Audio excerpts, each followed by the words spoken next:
Hello everyone. Today I'm going to share to you about the application sa Native Camp.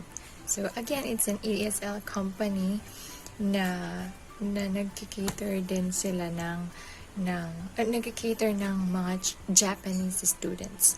So this is my second company na, na napasukan, and I hope this video will help you a lot when it comes to application and some tips. So please stay tuned kasi at the end magbibigay po ako ng tips on how you will pass the application sa Native Camp. Okay? Okay, with the first tip is be familiar with the class flow. Okay, so during the application, yung demo lesson nyo po is about the grammar courses ng Native Camp. Okay, lalong-lalo na po sa dalawang klaseng lesson na yun yung kadalasan nilang ginagamit, which is yung NATO.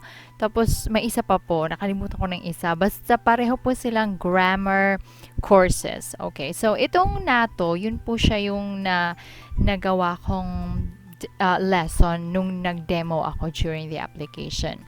So, regarding NATO lesson, this is a grammar beginner course, which means during the conversation, meron po siyang apat na beses kayong babalik-balik dun sa conversation na yon.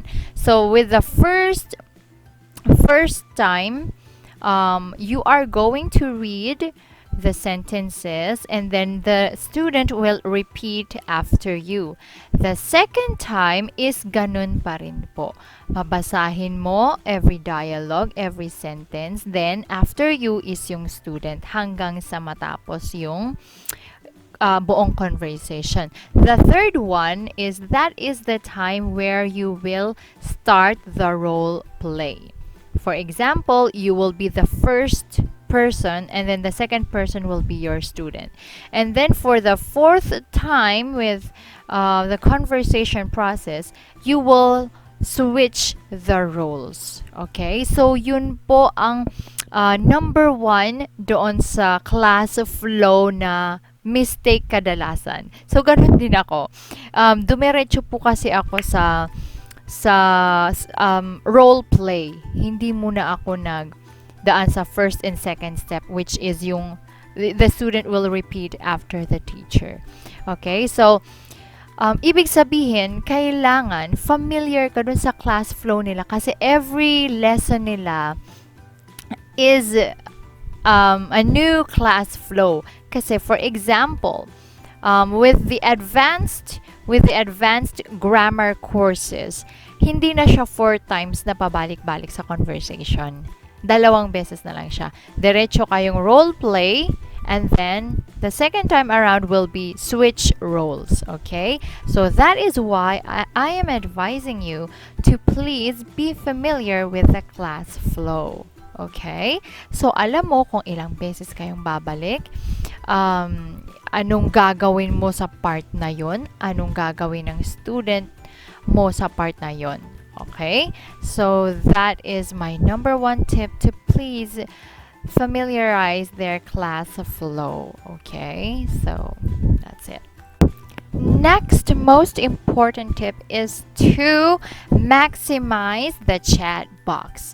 So it means gamitin mo ng bonggang-bongga yung chat box. Okay, so this is very important for them, whether during the demo or during the actual lesson kapag you are actively working in Native Camp. So in my own experience during the demo lesson, napansin po ng nag-i-interview sa akin na I'm not using the chat box as much as they want to. Kasi meron silang gusto na every lesson, every word na bago, every mispronunciation, gagamitin mo yung chat box. Okay, so at first, ang unang paggamit po ng chat box is typing your name. Okay, so during the class, before you start the lesson proper, of course, there will be greetings.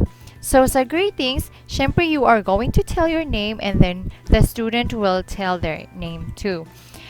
So the time na sasabihin mo yung name mo, ita-type mo na po yun sa chat box. Tapos pag sasabihin din ng student ang name niya, ita-type mo rin yun sa chat box. I thought it was not important. Kasi andun na naka-flash naman na 'di ba yung pangalan mo tsaka pangalan ng student. Tapos sinabi mo na rin yung pangalan mo. Sinabi rin ng student ang pangalan niya. So I thought hindi na kailangan ita-type sa chat box. But that's the first comment ng nag-i-interview sa akin nung nag-demo po ako. So kailangan din pala ang names ninyo ay ita-type mo rin sa chat box.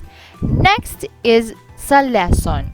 During the lesson, habang nagko-conversation, di ba po, 4 times kayong pabalik-balik. So, hindi ko masyadong nagamit yung chat box. But then, kapag hindi mo siya masyadong nagagamit, yun din, isa yun sa mga disadvantages na papasukin mo kapag hindi mo siya ginagamit, lalo na nasa lesson proper ka. So, especially sa mga new words, dun sa mga vocabulary, kailangan nyo na po siyang i-type na lang dun sa chat box. Okay? Next would be wrap up.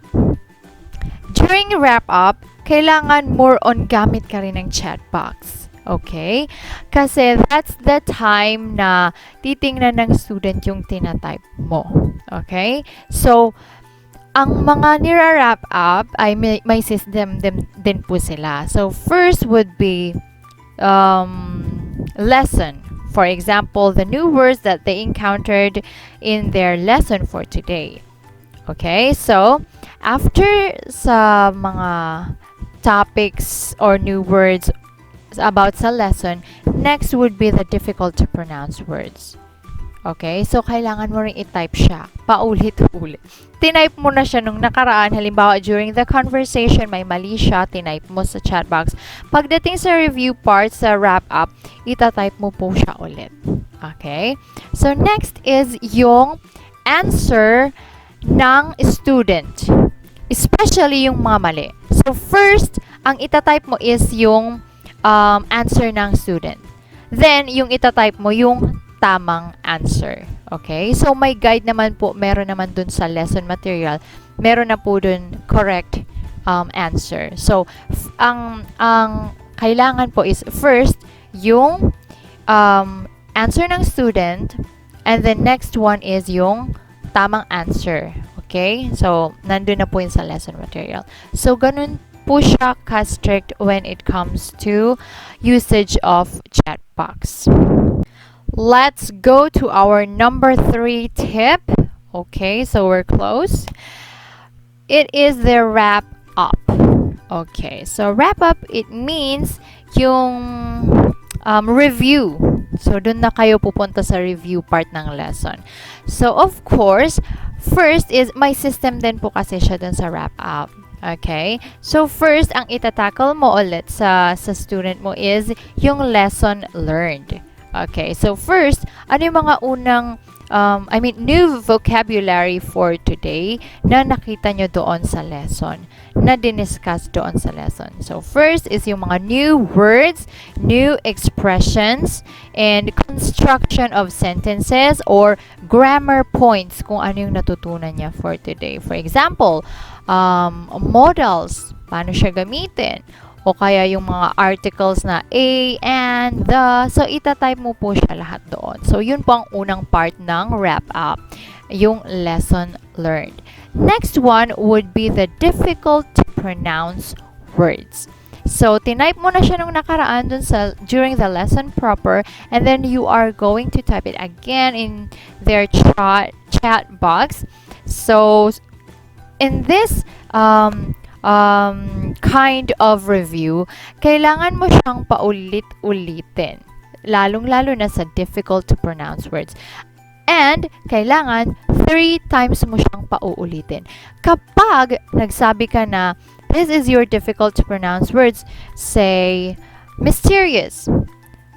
Tapos, isang beses mo lang pinasunod ang student mo. So, it's another wrong. Okay? So, hindi once, hindi twice, but thrice. Okay? 3 times mo siyang pauulitin sa lahat ng mga difficult to pronounce words niya.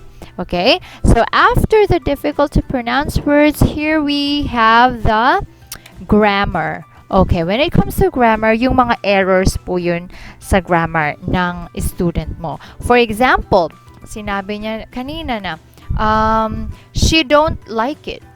Okay, so itatype mo, again, itatype mo muna yung answer niya na mali. So, she don't like it. Okay, tas sasabihin mo, the right answer is, she didn't like it. Or, she doesn't like it. Okay?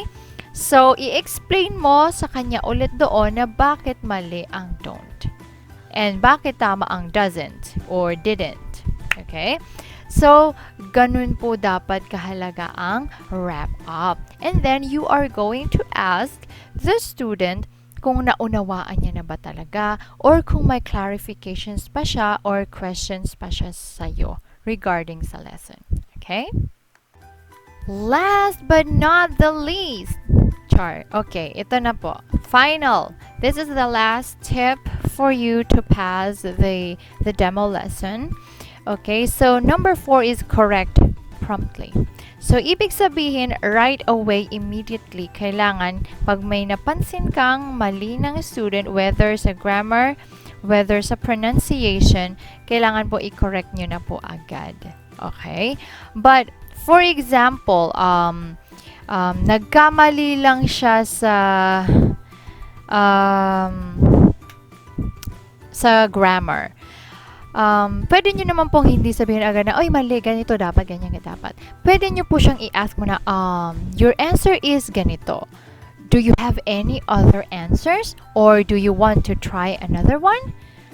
Pag ganun pa rin po, or wala na siyang masagot, so, yun, i-correct mo siya agad. Huwag ka nang masyadong maghintay na matapos yung part na yun or pumunta pa sa review, saka mo siya i-correct. So, kailangan during that time, mako-correct mo na siya agad para sa further na exercises ninyo ay makorek na siya. Correct na yung gagawin niya. Okay?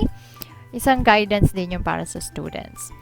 Okay? So, lalong-lalo na po sa pronunciation. So, ito talaga kailangan prompt ang pagko-correct ninyo sa inyong mga students. Okay? So, no need to wait for the review part again para i-correct ang students. So, another good tip, advice, and advantage para sa mga teachers na nagko-correct promptly sa mga students nila. Okay? So, that's all for today. I hope this helped you a lot.